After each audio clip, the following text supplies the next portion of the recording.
Kambuzi ku district Wakiso byabaddawo. Omusime Mathias Walukaga ya nominatingidwa n'asooka ayogera oluzungu ensi yabadde efudde. Awo bino byabadde side zaawo kati nkole ntya soke mbatwaleko e Butambala.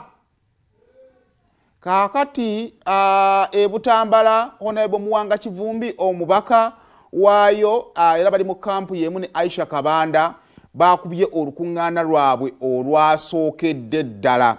Jukira Muwanga Kivumbi emabega kaawo yafuna okusikaasikanyizibwa okuva eri banna NRM be yasiŋŋaana mu ofiisi n'ebirala ebibadde bigenda mu maaso kugira nga bimweŋŋanga side zeeyo naye oluvannyuma lwa nomination awamu ne Aisha Kabanda olwo lwabadde olukuŋŋaana lwabwe olwasookedde ddala.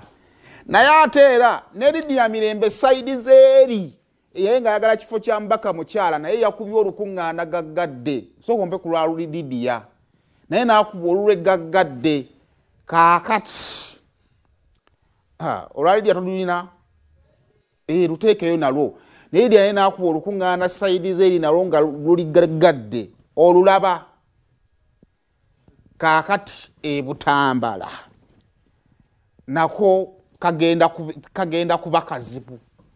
Lydia funa abamanyi okukwata video eza promotion abantu omwana ow'essimu azannyiramu bazannyire.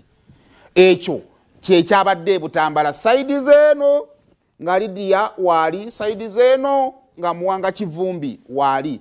Jukira kampu ya Lydia ne ayagala okujjayo Muwanga naye ye kulubesiza side ze bagamba bagala kukola coalition yabwe yaba independent.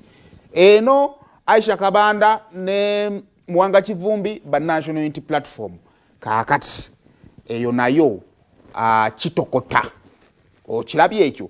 So mpe ku luzungu lwa Mathias Walukaga nga yakamala okunominatingibwa bwati yayogedde oluzungu enkuba netandika okwagala okubinda